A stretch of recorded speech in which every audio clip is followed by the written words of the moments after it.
आज हम आपके साथ एक और चौंकाने वाले मामले पर नजर डालने जा रहे हैं। और आज हम बात करने वाले हैं 5 टीचर और महिला टीचर सलोनी केस के बारे में। इस घटना की शुरुआत होती है राजस्थान के अलवर जिले के मांडन थाना क्षेत्र के दादूपुर नाम के एक छोटे से गांव से। यहां पर एक गरीब परिवार में एक लड़की का जन्म हुआ था। उस लड़की का नाम था सलोनी। सलोनी अपने माता पिता की अकेली संतान थी। उसके पिता एक मेहनती मजदूर थे जो दिन रात मेहनत करके अपने परिवार का गुजारा चलाते थे। गरीबी ने सलोनी को कम उम्र में ही समझदार बना दिया था। उसने ठान लिया था कि वह पढ़ लिख कर एक अच्छा इंसान बनेगी और अपने माता पिता का नाम रोशन करेगी। धीरे धीरे समय बीतता जा रहा था और सलोनी की उम्र वैसे वैसे ही बढ़ती जा रही थी। उसने अपने गांव से 10वीं कक्षा पास की, फिर पास के शहर में जाकर आगे की पढ़ाई की। सलोनी ने पूरी मेहनत से सरकारी टीचर बनने की तैयारी शुरू कर दी। वह कहती है कि जब हम किसी चीज को शिद्दत से चाहते हैं तो पूरी कायनात हमें उसे मिलाने की कोशिश करती है। सलोनी के साथ भी कुछ ऐसा ही हुआ। करीब 1.5 साल की मेहनत के बाद सलोनी का सरकारी टीचर में सिलेक्शन हो गया। जब इस बात की खबर पूरे गांव में फैली तो हड़कंप मच गया, क्योंकि गांव में किसी अमीर की बेटी की नौकरी नहीं लगी थी। लेकिन सलोनी पहली लड़की थी जिसने सरकारी जॉब पास की थी। जिन लोगों से सलोनी के माता पिता को इज्जत नहीं मिलती थी, वो भी अब उन्हें बधाई दे रहे थे। सलोनी के माता पिता का सिर गर्व से ऊंचा हो गया था। सलोनी अपने माता पिता के साथ रहकर स्कूल में पढ़ाने लगी। लेकिन जैसे जैसे सलोनी की उम्र 25 साल के करीब पहुंची, लोगों ने ताने देना शुरू कर दिए। लोग कहने लगे कि बेटी की कमाई खा रहे हैं, बेटी की उम्र शादी के लायक हो चुकी है, फिर भी शादी नहीं कर रहे। यह सुनकर सलोनी के पिता ने उसकी शादी करने का फैसला किया। सलोनी ने विरोध किया, लेकिन पिता ने समझाया कि लोगों की बातों का मुंह नहीं पकड़ा जा सकता। कुछ ही दिनों में सलोनी के लिए एक अच्छा रिश्ता आ गया। लड़का था अरविंद, एक इंजीनियर, अच्छे परिवार से। दोनों परिवार मिले, रिश्ता पसंद आया और 15 दिन के भीतर सगाई हो गई।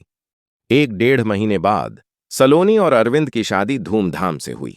शादी के बाद सलोनी अपने ससुराल चली गई। वहां उसे सबका प्यार मिला। सलोनी ने नौकरी जारी रखी। सुबह स्कूल जाती, दोपहर को वापस आ जाती। शादी को 2 महीने बीत गए। सलोनी का पति अरविंद अपनी नौकरी के कारण दूसरे शहर चला गया।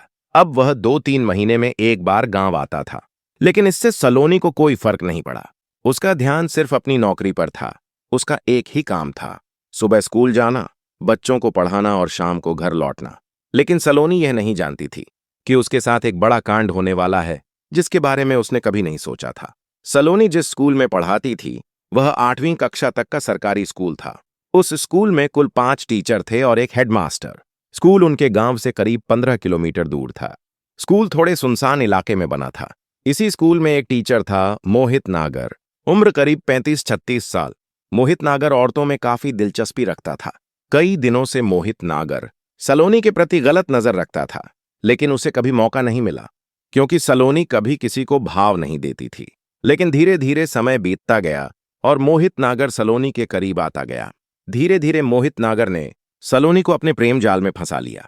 अब दोनों के बीच गलत रिश्ते शुरू हो गए थे, लेकिन दोनों को कभी अकेले में वक्त बिताने का मौका नहीं मिल पाता था, क्योंकि स्कूल में सभी टीचर साथ रहते थे और एक साथ निकलते थे।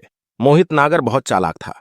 उसने पहले ही सलोनी को बता रखा था कि 15 अगस्त के दिन बच्चे जल्दी चले जाएंगे, स्कूल खाली हो जाएगा, तब हम आराम से वक्त बिता सकते हैं। स्कूल 2 भागों में बंटा हुआ था। एक तरफ ऑफिस था तो दूसरी तरफ कुछ और कमरे बने हुए थे। मोहित नागर की योजना यही थी कि 15 अगस्त के दिन वह सलोनी को दूसरी तरफ बुलाएगा। और फिर 15 अगस्त आ गया।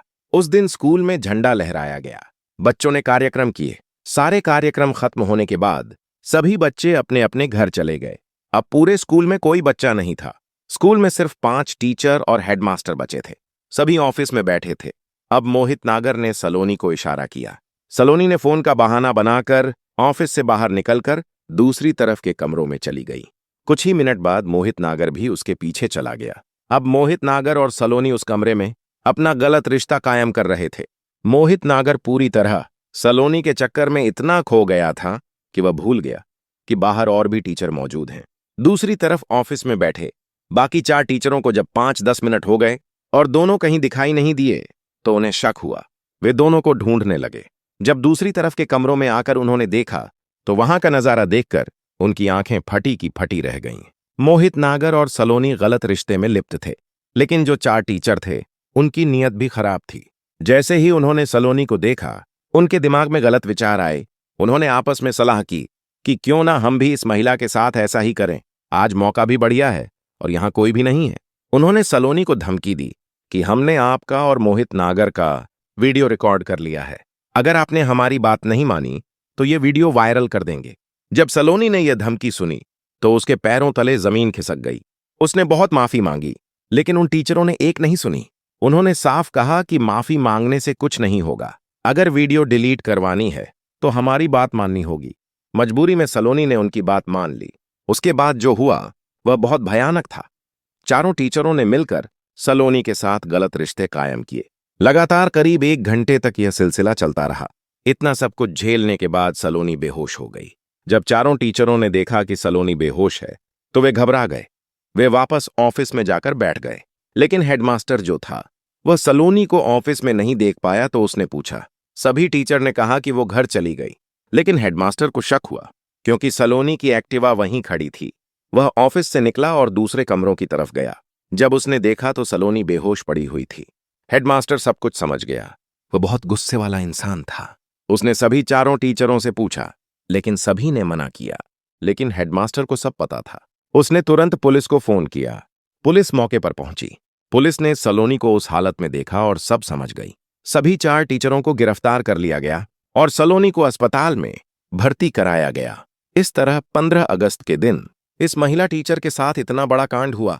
दोस्तों, इस घटना को सुनाने का मकसद किसी को दुखी करना या परेशान करना नहीं है, बल्कि आपको सतर्क और जागरूक करना है।